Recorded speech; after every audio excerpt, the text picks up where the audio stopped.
Sahyadri top 10 news या बातमीपत्राचे प्रायोजक आहेत Mac Care super speciality hospital Ahmednagar.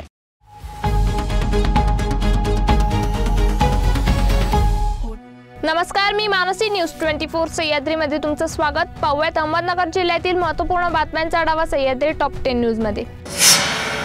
Kopargaon शहरात 1 वर्षापासून सेवेत असलेले पोलीस निरीक्षक प्रदीप देशमुख यांची शिर्डी वाहतूक शाखेत बदली झाली। बुधवारी कोपरगाव पोलीस ठाण्यात त्यांच्या निरोप समारंभाचे आयोजन झाले, जिथे नूतन पोलीस निरीक्षक भगवान मथुरे यांनी पदभार स्वीकारला। देशमुख यांनी त्यांच्या कार्यकाळात अपुऱ्या मनुष्यबळावरही शहरातील कायदा व सुव्यवस्था कायम ठेवल्याचे उल्लेखनीय कार्य केले आहे। उपस्थितांनी देशमुख यांचा सत्कार करत पुढील सेवेसाठी शुभेच्छा दिल्या, तसेच मथुरे यांचे स्वागत केले। एकांचा निरोप आणि एकाचं स्वागत अशा एका छोटेखानी कौटुंबिक कार्यक्रमासाठी उपस्थित असलेले आमचे सन्माननीय SDPO श्री वमने साहेब,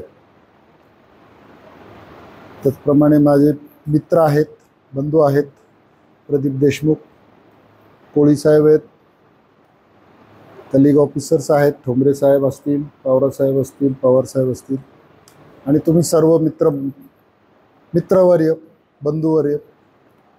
मी कोपरगाव शहरामध्ये चार्ज घेण्यासाठी आलो आणि चार्ज घेतल्याबरोबर तुमचा सगळ्यांचा परिचय झाला आणि आता हा एक चांगला आपल्याला योग मिळाला एकमेकाशी बोलण्याचा। माझं असं एकच म्हणणं आहे, मी काम करत राहील, तुम्ही माझ्यासोबत येत राहा। माझं काम मी करत राहील, तुम्ही माझ्यासोबत येत राहा। अडचणी आल्या तर नक्कीच शेअर करा, मला अडचणी आल्या तर मी तुम्हाला नक्कीच मदतीसाठी विचारेल, बरोबर आहे की नाही? मी अमुक करेल, मी तमुक करेल हे सांगण्यापेक्षा आपण करत राहू। कुठलाही नेता असेल, कुठलाही लीडर असेल, टीम लीडर असेल, इन्चार्ज असेल, कुणी असेल, तो एकटा कुठलंही काम करू शकत नाही, करत नाही, आणि ते त्याचं काम पण नसतं। मी माझं काम करताना माझ्या सर्व टीमचं, माझ्या पोलीस स्टेशनच्या सर्व सहकाऱ्यांचं मी सहकार्य घेणार, त्याचप्रमाणे जनतेचं पण सहकार्य घेणार आणि त्यातून आपण चांगलं काम करू। देशमुख साहेबांच्या कामाच्या बाबतीत तुम्ही जे काही सांगितलं ते सर्व ऐकून फार बरं वाटलं। शहराची एक रचना चांगली बांधून ठेवलेली आहे, त्यांनी लॉ अँड ऑर्डर चांगलं मेंटेन केलेलं आहे, हे ऐकूनही बरं वाटलं। त्यामुळे कदाचित मला काही थोडंसं हलकं होईल किंवा काही कामाची मला सुरुवात करताना अगदीच शून्यातून करण्याची गरज पडणार नाही अशी अपेक्षा व्यक्त करतो। पक्षात काम करताना अनेक पदे येतात, मात्र त्या पदाला त्या नेत्याला न्याय देता आला पाहिजे। महायुतीची सत्ता आल्यानंतर प्रदेश कार्यकारिणी सदस्य पदाच्या माध्यमातून कोरडेंनी विविध योजनांतर्गत तालुक्याला मोठा निधी उपलब्ध करून दिला। विश्वनाथ कोरडे विकासाला चालना देणारे नेतृत्व असे प्रतिपादन आमदार अमित गोरखे यांनी केले। गुणरे येथे नवनिर्वाचित विधान परिषद सदस्य अमित गोरखे यांच्या उपस्थितीत महसूल मंत्री राधाकृष्ण विखे पाटील, माजी खासदार डॉक्टर सुजय विखे पाटील यांच्या माध्यमातून व विश्वनाथ कोरडे यांच्या पाठपुराव्यातून मंजूर झालेल्या कालिकानगर येथील बंधारा दुरुस्ती 50 लाख रुपये निधी काम, अळकुटी येथील 30 लाख रुपयांच्या विविध विकास कामाचे भूमिपूजन व देवी भोयरे येथील बैलगाडा घाट लोकार्पण पार पडले, त्यावेळी ते बोलत होते। भारतीय संविधान तळागाळातील सामान्यांपर्यंत पोहोचवणे ही काळाची गरज आहे। संविधान समजून घेताना संविधानाचा मूळ गाभा, संविधानाचे अधिष्ठान समजून घेणे आवश्यक आहे। यासाठी संविधानाची प्रस्ताविका व उद्देशिके पत्रिकेमध्ये नमूद केलेली वैशिष्ट्ये, तत्व यांचा तपशील समजून घ्यावा। देशातील नागरिकांनी संविधानातील हक्कांचा वापर करून स्वतःचा विकास करावा, तसेच नागरी कर्तव्याचे पालन करून राष्ट्रहिताचे कार्य पार पाडावे, असे विचार प्राध्यापक डॉक्टर राम ढगे यांनी मांडले। सामाजिक न्याय विभाग मागासवर्गीय मुलींचे शासकीय वसतिगृह श्रीगोंदा येथील संविधान मंच यांच्या वतीने स्वतंत्र दिनानिमित्त आयोजित व्याख्यान प्रसंगी ते बोलत होते। औरंगाबाद खंडपीठाने बेलापूर सिंडिकेट कंपनीसाठी 1918 मध्ये ब्रिटिशांनी अधिग्रहण केलेली 7377 एकर जमीन मूळ मालकाच्या वारसांना देण्याचे आदेश दिले आहे।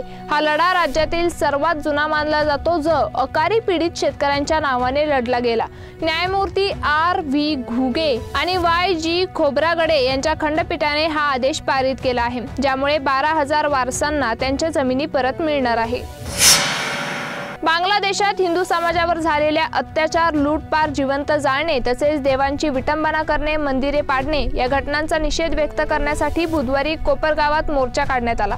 यावेळी मोर्चेकरांनी कोपरगाव तालुक्यामध्ये शोध मोहीम राबवून अवैधरित्या घुसलेल्या रोहिंग्या व बांगलादेशी नागरिकांची हकालपट्टी करावी अशी मागणी करण्यात आली।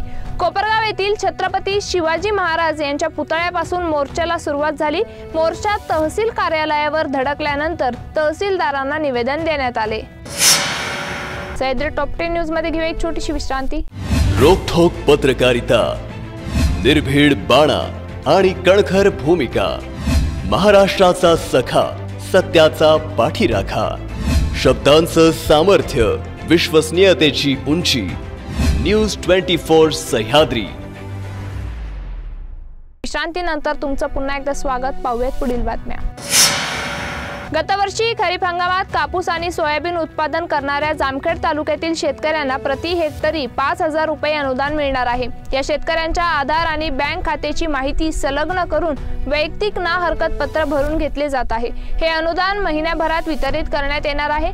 गतवर्षी सोयाबीन आणि कापसाला बाजारपेठेत कमी दर मिळाल्याने शेतकऱ्यांना मोठ्या आर्थिक नुकसानाचा सामना करावा लागला। या नुकसानीच्या मोबदल्यात राज्य शासनाने 2 हेक्टर पर्यंत मदत देण्याचा निर्णय घेतला आहे। नगर तालुक्यातील जेऊर परिसरात गेल्या काही वर्षापासून बिबट्याचे वारंवार दर्शन होत आहे। गेल्या 2 दिवसापासून 2 बिबटे काळेमळा, भवानी माता मंदिर डोंगर तसेच तोडमालवाडी परिसरात फिरताना आढळून आल्याने नागरिकांमध्ये भीतीचे वातावरण निर्माण झाले आहे। आगडगाव येथे एका शेळीचा बिबट्याकडून फडशा पाडण्यात आला। जेऊर परिसराच्या चोहू बाजूने मोठ्या प्रमाणात डोंगर रांगा विखुरलेल्या आहेत, त्यामुळे येथे वन्य प्राण्यांची संख्या मोठ्या प्रमाणात आढळून येते। पोषक वातावरण असल्याने गेल्या काही वर्षापासून या परिसरात बिबट्याचा वावर नेहमीच आढळून येत आहे, त्यामुळे नागरिकांमध्ये भीतीचे वातावरण पसरले आहे। पाथर्डी शहराचा आठवडे बाजार बुधवारी भरतो। बुधवारी भरणारा आठवडे बाजार, भाजी बाजार हा वीर सावरकर मैदानातच भरण्याची सर्वांना सक्ती करावी अशी मागणी येथील नगर परिषदेच्या गाळेधारक, व्यावसायिक, भाजीपाला विक्रेते व अन्य सर्व व्यापाऱ्यांनी नगर परिषदेचे मुख्याधिकारी संतोष लांडगे यांच्याकडे निवेदनाद्वारे केली आहे। रस्त्यावर बाजार भरवल्याने बाजाराला येणारे ग्राहक हे तिथूनच निघून जातात, आतमध्ये ग्राहक येत नाही, त्यामुळे मोठा फटका वीर सावरकर मैदानात असलेल्या व्यावसायिकांना बसत आहे। मागण्यांकडे दुर्लक्ष केल्यास सर्व विक्रेते मिळून सोमवारपासून नगर परिषदेसमोर उपोषण करू असा इशारा निवेदनाद्वारे देण्यात आला आहे। महाराष्ट्राला संत व समाज सुधारकांची मोठी परंपरा आहे। महाराष्ट्रात कायम महिलांचा सन्मान केला जातो, मात्र महायुती सरकारने मते खरेदी करण्याच्या नावावर महिला भगिनींचा स्वाभिमान दुखावला असून महाराष्ट्रातील स्वाभिमानी महिला कधीही लाचार होणार नाहीत। सरकारच्या घोषणांसाठी लागणारा पैसा हा जनतेचा आहे, महायुतीचा नाही।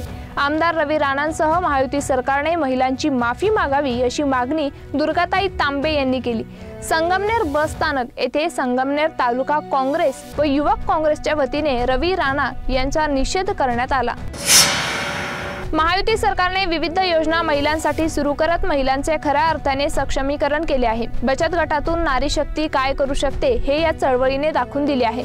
बचत गटातून टाकाऊपासून टिकाऊ ही पंतप्रधान नरेंद्र मोदींची संकल्पना पूर्णत्वाकडे जात असून याद्वारे मोठ्या प्रमाणात रोजगार निर्मिती होत असल्याने महिलांना विकासाच्या मुख्य प्रवाहात येण्याची संधी मिळाली असल्याचे प्रतिपादन जिल्हा परिषदेच्या माजी अध्यक्षा शालिनीताई विखे पाटील यांनी केले। सह्याद्री टॉप 10 न्यूज मध्ये इथेच थांबूया, मात्र तुम्ही पाहत रहा news 24 Sahyadri. Sahyadri top 10 news या बातमीपत्राचे प्रायोजक होते Mac Care super speciality hospital, Ahmednagar. शब्दांचं सामर्थ्य, विश्वसनीयतेची उंची, न्यूज 24 सह्याद्री।